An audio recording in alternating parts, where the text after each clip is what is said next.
Century rayon कंपनीत काम करणाऱ्या संतोष भीमराव नाईकवाडे यांच्यावर 6 मार्च रोजी रात्री प्राणघातक हल्ला करण्यात आल्याची धक्कादायक घटना घडली आहे।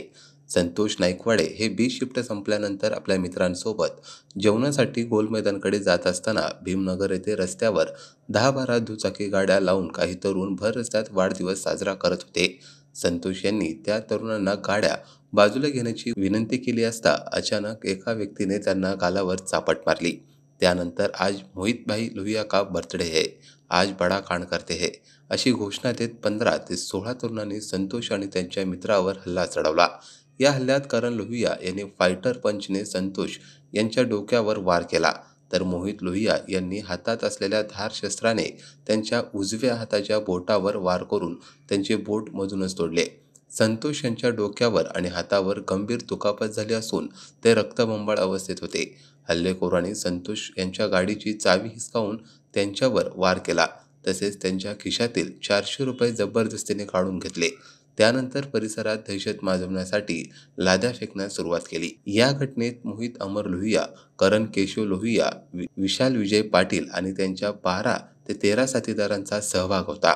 या हल्ल्यामुळे परिसरात दहशतीचे वातावरण निर्माण झाले आहे। पोलिसांनी या प्रकरणी गुन्हा नोंदवून हल्लेखोरांचा शोध सुरू केला आहे। Bureau report, Maharashtra news network, Ulhasnagar.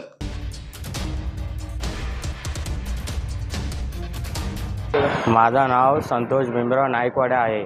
मी शाळगावटाउन बौद्धवाडा उल्हासनगर 1 मध्ये राहतो। मी सेंच्युरी कंपनी रेवनमध्ये कामगार आहे।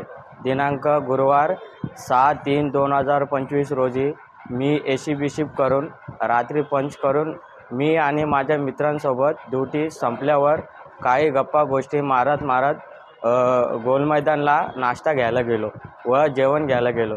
तेव्हा आम्ही भीमनगरमध्ये मी आणि माझे मित्र सहज तिथं पोचलो।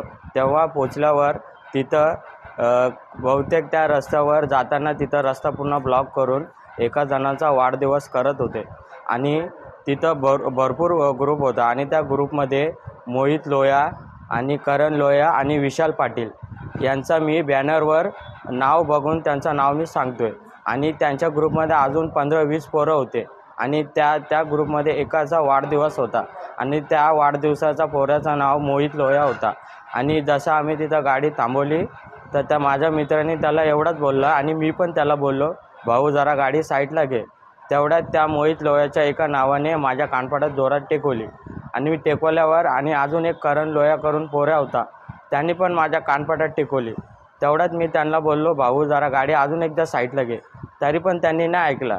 तेवढ्यात त्यांनी माझ्या खिशातून गाडीची चावी हिसकवली आणि माझ्या खिशात जेवण घेण्यासाठी 400-500 रुपये होते, ते पण त्यांनी हिसकावून घेतले। तेवढ्यात त्यांनी मोहित लोहिया आणि करण लोहियाने अशी धमकी दिली, जर तुम्ही आजची तक्रार जर पुढे कोणाला सांगितली, जर तुला जीवापाड मारण्याची धमकी दिली। तेवढ्यात त्यांच्या 15-20 जणांचा टोळका आमच्या 4-5 जणांवर आणि माझ्या मित्रावर येऊन आम्हाला शिवागाळ्या देण्यात आले।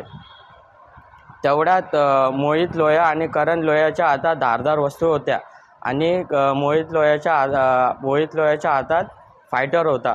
त्या फायटरने त्यांनी माझ्या डोक्यात वार केला। जसा त्यांनी वार केला मी खाली बसलो आणि माझ्या डोक्यातून धारदार रगत निघायला लागला आणि तेवढ्यात करण लोहियाच्या हातात सुरा होता धारदार आणि त्या सुराच्या एवढा चमकीदार होता की त्या डोळ्याने माझे पूर्ण डोळे बंद झाले। जसं त्यांनी माझ्या तोंडावर फिरवला की माझा राईट हँड मी असा हात पुढं केला तर माझ्या बोटाला वार होऊन माझा बोट असा कट झाला। तेवढ्यात मी खाली बसलो। तेवढ्यात माझे मित्र आणि माझ्यावर सगळेजणं 15 ते 20 जणं आम्हाला मारायला लागले। त्या ग्रुपमध्ये 13-14 वर्षाचे पण पोरं होते, ते पण आम्हाला मारत होते। तेवढ्यात ते मला बोलले, जर तुम्ही परत बोलले, जर याच्या पुढे तुम्ही तक्रार केली ना तर तुला जीवापाड मारण्याची धमकी दिली। जसं आम्ही ते मारून आम्हाला पळाले, सगळे गायब झाले तिथून आणि मी आणि माझे मित्र परवा चौकीमध्ये पोचलो आणि तिथं दीपक साहेब यादव करून साहेब होते, त्यांना आम्ही तक्रार दिली। तर साहेबांनी बोलले, जाऊन तुम्ही पहिले सेंटरमध्ये जावा आणि तुमचा इलाज करून घ्या। मग दुसऱ्या दिवशी ते त्यांचे मोहित लोहिया आणि करण लोहियाचे भाऊ विक्की लोहिया आणि भरत बेनवाल हे दोघं येऊन आम्हाला अशी धमकी दिली, जर केस तुम्ही मागे नाही घेतली तर तुला आणि तुझ्या परिवाराला मारून टाकू अशी धमकी दिली. दुसऱ्या दिवशी विक्की दीपक यादव साहेब ते आले आणि माझ्याबरोबर एफ आय आरची लिहिण्याची तक्रार केली. जसं मी ते सांगितलं की एफ आय आरमध्ये काय काय झालं ते सांग.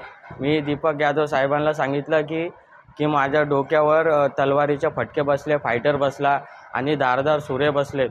तरी त्यांनी त्या एफ आय आरमध्ये फक्त एवढंच लिहिलं आहे की याला फक्त फरशीच मारली आहे आणि दुसरं काहीच नाही मारलं. एवढा मला मार लागून असून माझा 324 गुन्हा दाखल केला आहे. मी एवढीच रिक्वेस्ट करतो, मला एवढा मार लागून असून एवढा कमी दाखल कसा केला आहे. मला जे मारणारे जे आहेत जे व्यक्ती त्यांना पुढं जास्तीत जास्त त्यांना शिक्षा झाली पाहिजे. आणि मी घरी कमावणारा एकटाच माणूस आहे, एकूण एक आहे, माझ्या पुढं कोणच नाही आहे. मी रिक्वेस्ट एवढंच करतो की त्यांना भरपूर शिक्षा झाली पाहिजे. 324पेक्षा जास्त गुन्हा दाखल झाला पाहिजे, माझी एवढी रिक्वेस्ट आहे.